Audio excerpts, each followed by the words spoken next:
Ninth class, good morning प्यारे बच्चों। आज हम ऐसा काम करेंगे जो करवाने की वैसे तो जरूरत नहीं है, फिर भी करेंगे। काम कौन सा है? अपठित गद्यांश। अपठित गद्यांश का अर्थ है नहीं, पठित पढ़ा हुआ।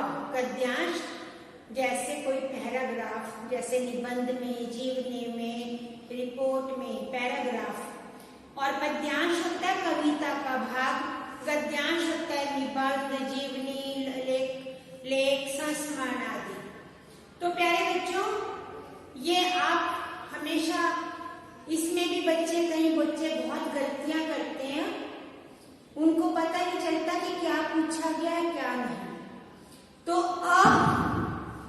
अपठित गद्यांश हमेशा ऐसी जगह से दिया जाता है जो हम पढ़ते नहीं है, और फिर भी ये हमारे 5 नंबर का, 7 नंबर का, 10 नंबर का, बोर्ड में भी 10 नंबर का आता है। तो आप इसमें आप पूरे नंबर ले सकते हो। ये ऐसा चीज है जिसमें 1 नंबर भी नहीं कट सकता। तो इस बात का ध्यान रखते हैं, इसमें कुछ बातें जो ध्यान रखते हैं। तो मैं ऐसे कभी पद्यांश आपको पढ़ के भी सुनाऊंगी। तो बेटा, ये आपकी कोई भी बुक उठाओ, इसको भी पढ़ा करो जरूर। 1-2 बार आप पढ़ेंगे, प्रैक्टिस करेंगे। आपकी ग्रामर की बुक में बहुत सारे दिए हुए हैं, तो जब आप इसको प्रैक्टिस करेंगे, पढ़ेंगे, तो आपके बहुत पक्के हो जाएंगे। तो इसमें आप पूरे नंबर लोगे।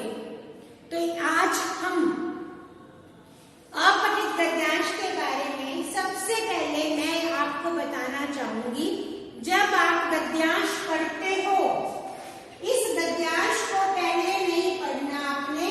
पहले क्या करना है? प्रश्न। सबसे पहले आप प्रश्न पढ़ेंगे। क्या पढ़ेंगे? प्रश्न। जब आप पहले प्रश्न पढ़ेंगे, उसके बाद जब गद्यांश पढ़ेंगे, जब हम पहले प्रश्न पढ़ लेंगे फिर गद्यांश पढ़ेंगे, तो हमारे माइंड में, हमारे दिमाग में एकदम प्रश्न का उत्तर मिलेगा और हमारा समय भी कम लगेगा। कई बच्चे इस पर बहुत समय खराब करते हैं।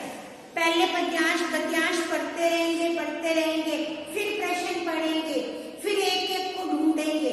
आपने पहले क्या पढ़ने हैं? प्रश्न। जब आप पहले प्रश्न पढ़ के छोड़ लोगे और गद्यांश बाद में पढ़ोगे, तो एकदम आपका वो जो प्रश्न आपने पहले पढ़ा था, आपका दिमाग एकदम काम करने लगेगा कि ये तो मेरा पहला प्रश्न है। तो इस प्रकार अभी मैं आपको एक पैराग्राफ सुनाऊंगी, उसके पहले प्रश्न पढ़ूंगी, तो आप सुनने से भी आपको आ जाएंगे। कर्म भीरु कौन है? प्रश्न 1 क्या पढ़ा मैंने? कर्म भीरु कौन है। प्रश्न 2, कर्म भीरु प्राश्रय पर जीवन निर्वाह क्यों करता है। प्रश्न 3, आलस्य मानव जीवन का शत्रु क्यों है। प्रश्न 3 क्या है? आलस्य मानव जीवन का शत्रु क्यों है। प्रश्न 4, गद्यांश का उचित शीर्षक लिखिए। प्रश्न 4 क्या बोल रहा है? गद्यांश का उचित शीर्षक बताइए। प्रश्न 5, आलस्य मानव की कौन सी शक्तियों को रोंद देता है। आलस्य मानव की कौन सी शक्तियों को रोंद देता है। इसके बाद प्रश्न 5, आलसी व्यक्ति से कौन सी 2 बातें हमेशा दूर रहती हैं। अभी मैंने 5 ही प्रश्न पढ़े हैं। प्रश्न 1 क्या था? कर्म भीरु कौन है। प्रश्न 2, कर्म भीरु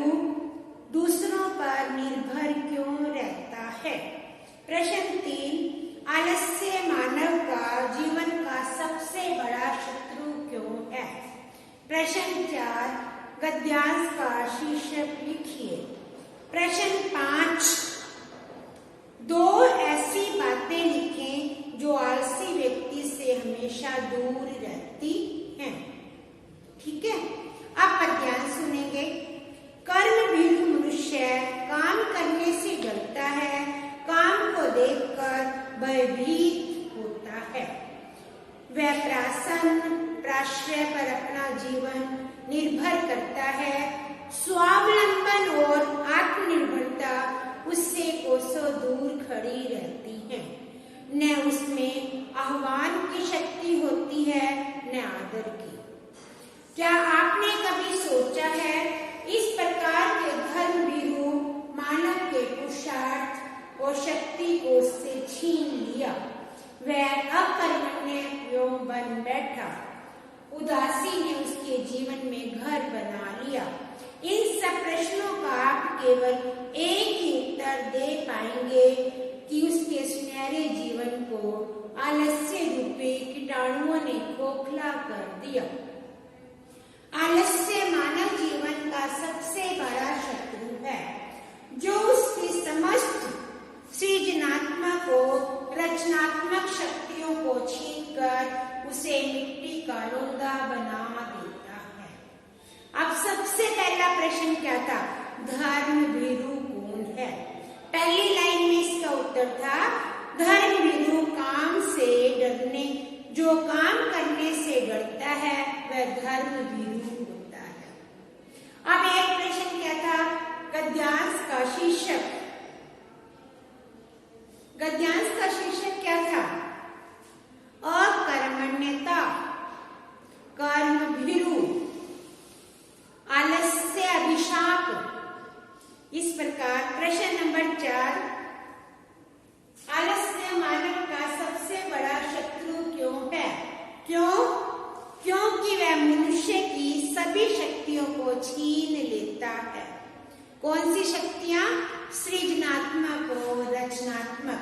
अब प्रश्न एक और बोला था कि आलसी व्यक्ति की कौन सी 2 बातें नष्ट हो जाती हैं? स्वावलंबन और आत्मनिर्भरता की शक्ति उसकी खत्म हो जाती है।